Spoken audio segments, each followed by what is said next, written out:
O nome de Katsuhiro Otomo é hoje bastante associado ao seu trabalho em Akira. O mangaka e cineasta japonês criou não apenas o mangá que deu origem à obra Cyberpunk, mas também foi o diretor da versão animada de 88, uma produção fantástica que mudou para sempre a visão sobre animes e mangás pelo mundo. Mas o que algumas pessoas talvez não saibam é que Otomo tem outros trabalhos de ficção científica bem menos conhecidos, mas tão interessantes quanto Akira, que abordam temas como a decadência social, rebeldia e destruição. E entre um dos seus trabalhos mais notáveis está a antologia Memories. Boas-vindas a mais um vídeo do Central Pandora. Aqui é Sora e hoje vamos falar sobre uma antologia onde grandes nomes dos animes se unem para apresentar histórias sci-fi altamente imaginativas e com estilos de narrativa e animação bastante distintos. Vistam seus trajes espaciais porque agora vamos visitar Memories.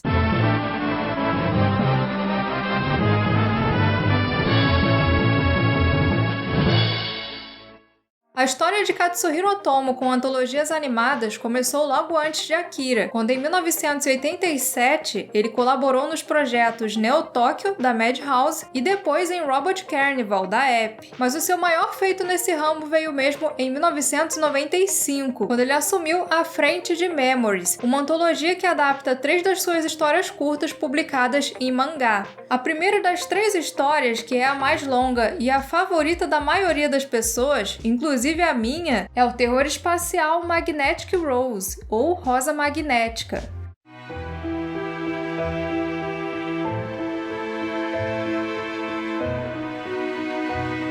Dirigido por Koji Morimoto, que foi um dos animadores de Akira, e com o roteiro de Satoshi Kon, que futuramente se tornaria conhecido pela direção de Perfect Blue e Paprika, nele acompanhamos os tripulantes da nave Corona indo investigar um sinal de emergência muito inusitado, que transmitia uma ópera italiana. Ao buscar pela fonte desse sinal, que vinha do meio de um cemitério de naves, eles se deparam com um campo magnético muito forte e uma impressionante estrutura em formato de rosa. Então os engenheiros Heinz e Miguel vão até essa estrutura para tentar descobrir se havia dentro dela algum sobrevivente. Chegando lá, eles encontram um dos cenários mais improváveis possíveis ali no meio da imensidão do espaço. Um tipo de mansão europeia, fina e elegante, que parecia pertencer a uma mulher muito bonita. Mas quem era essa mulher e por que ela decidiu viver ali tão isolada de tudo? Investigando a mansão, os astronautas encontram não apenas pertences dessa mulher, mas também registros da sua existência. Assim descobrimos que a sua ocupante era Eva Friedel, uma cantora de ópera muito premiada no passado que vivia naquele lugar cercada de memórias dos seus tempos de glória. Porém, estranhamente, tudo que existia ali era falso, eram réplicas, das roupas de Eva até a sua comida. Ainda procurando pela origem do sinal, que foi o que os levou até ali, Heinz e Miguel se separam e aí uma série de coisas estranhas começam a acontecer e a trama se torna uma verdadeira história de casa assombrada no espaço. Existia nesse lugar um tipo de força desconhecida que começa a atormentar os astronautas. De alguma forma, a cantora, ou pelo menos o seu espírito, parecia ter controle sobre aquele ambiente. Enquanto Heinz passa a ser assombrado pelas lembranças da trágica morte da sua filha, Miguel é seduzido por Eva e convencido de que é Carlo Rambaldi, o seu antigo amante. Assim, os segredos daquela estação vão aos poucos se revelando. Descobrimos que no passado Eva tinha se consagrado como uma grande soprano, o que lhe rendeu o título de diva do século, e um dia Eva acabou se apaixonando pelo seu companheiro de palco, o tenor Carlo Rambaldi. Porém, a sua felicidade durou muito pouco. Além de ter perdido a voz, o que afundou completamente a sua carreira, seu relacionamento com Carlo foi interrompido pela morte do cantor. Quando o mundo deixou de girar ao seu redor, ela decidiu se recolher e viver apenas com as suas memórias. Porém, esse apego às memórias de Eva se transformou em uma obsessão. Ao ver o seu mundo desabar, ela começou a desesperadamente querer eternizar tudo que fez parte dos seus tempos tempos mais felizes. Até mesmo Kahlo, que ao se recusar a casar com Eva, foi assassinado pela cantora para viver para sempre apenas nas suas memórias. Dessa forma, o anime nos traz uma reflexão em forma de alerta sobre o apego excessivo ao passado e o quanto ele pode ser destrutivo. Tomada por um sentimentalismo nostálgico, uma fixação pelas coisas que já não existiam mais, Eva passou a viver aprisionada em um mundo falso, um mundo que não se passava de ilusões, que eram repetidas muitas e muitas vezes na forma de hologramas. E o contato com esse comportamento obsessivo de Eva, por fim, corrompe a inteligência artificial daquela estação, que, programada para suprir os anseios da cantora, passa a atrair viajantes para dentro dessas ilusões, fazendo com que eles deixassem de ser quem realmente eram para viver em função daquelas memórias.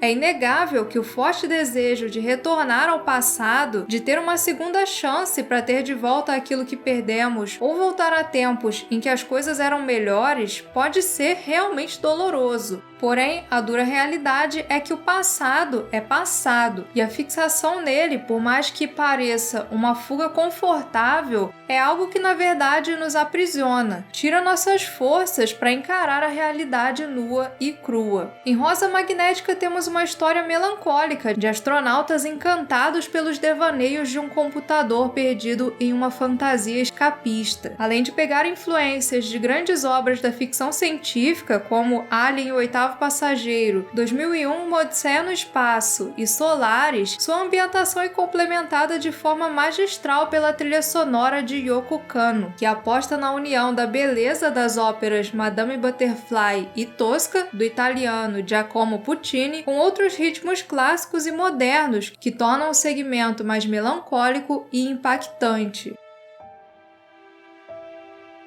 E de um horror espacial dramático, a antologia segue para um segmento mais cômico e despretensioso, onde Jun Miyake abre com um tema vibrante que mistura jazz e funk para indicar: se prepare porque isso vai ser muito louco e divertido.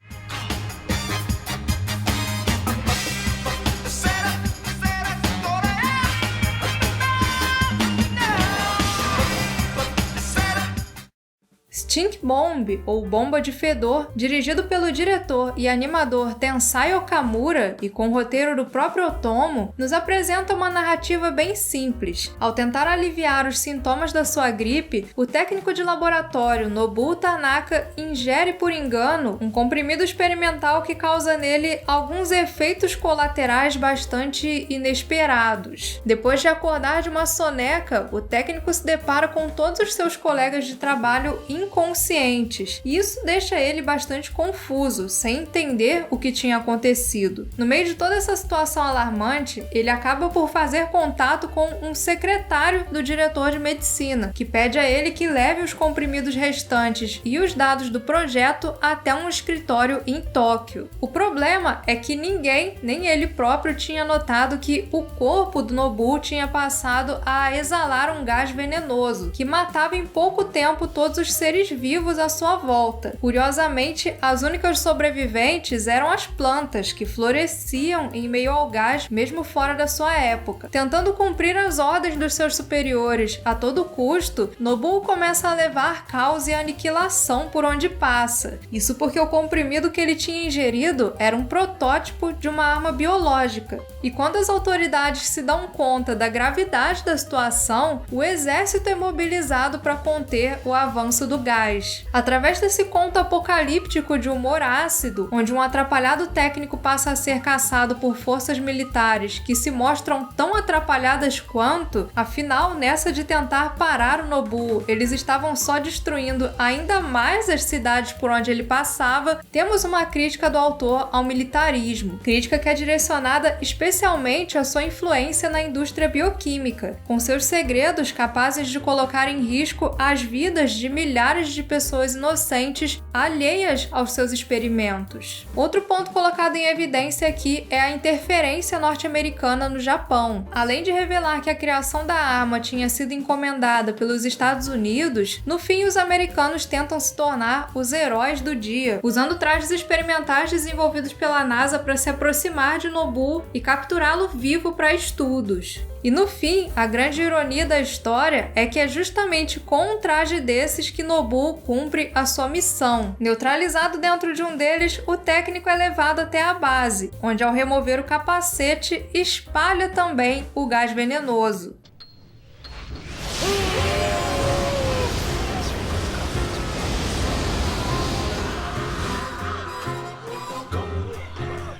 Por fim, depois dessa leve quebra na seriedade, o próprio Katsuhiro Otomo encerra a antologia dirigindo e roteirizando um segmento bastante curioso, onde somos apresentados a uma sociedade fascinada pela guerra, uma distopia de estética steampunk e ares de 1984 de George Orwell.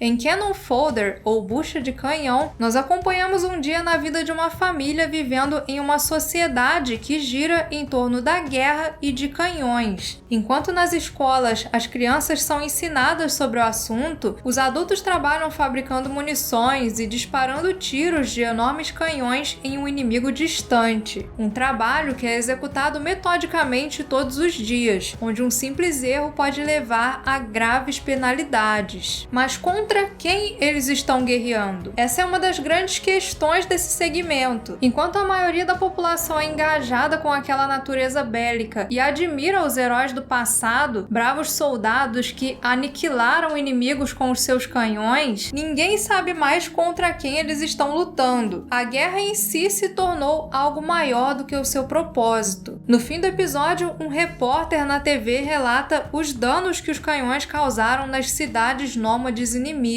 Mas tudo o que somos capazes de ver ao redor da cidade é um grande deserto cheio de buracos. Isso nos leva a questionar se o inimigo realmente era algo palpável ou uma grande mentira, um artifício de propaganda de um regime autoritário para manter as pessoas centradas naquela guerra infinita, lutando para um dia alcançar a tão almejada vitória. Um status quo que se mantém escravizando as pessoas através de uma máquina de guerra. Com uma técnica de animação de aspecto bastante distinto e uma cinematografia executada de forma muito criativa para dar a impressão de que tudo acontece apenas em um único take, esse é o segmento mais poético e simbólico entre os três. Sua estética steampunk é bastante singular e se baseia não apenas nos símbolos da Revolução Industrial, mas também nas armas e uniformes usados pela França, Alemanha e Reino Unido durante a Primeira Guerra Mundial e na Alemanha nazista. Mas uma das coisas mais interessantes nesse segmento é a sua narrativa, que se baseia mais em criar perguntas na cabeça do espectador do que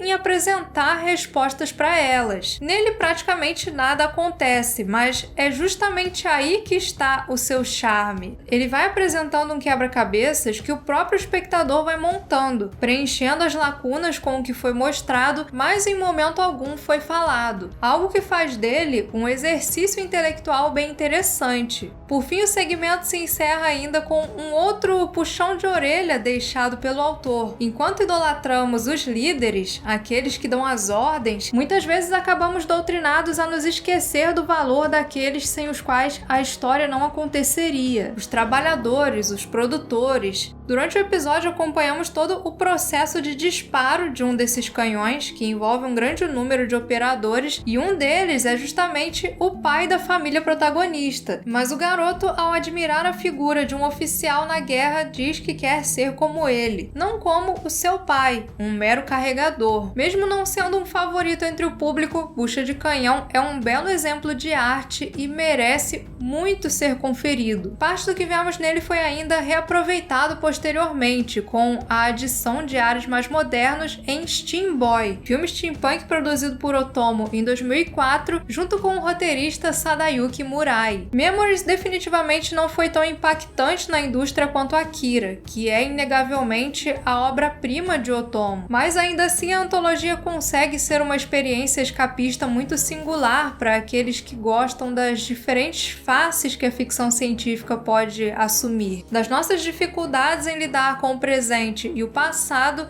ao fascínio cego que nos escraviza. Com esses mestres dos animes, conhecemos belas histórias que com certeza merecem um espacinho nas suas memórias.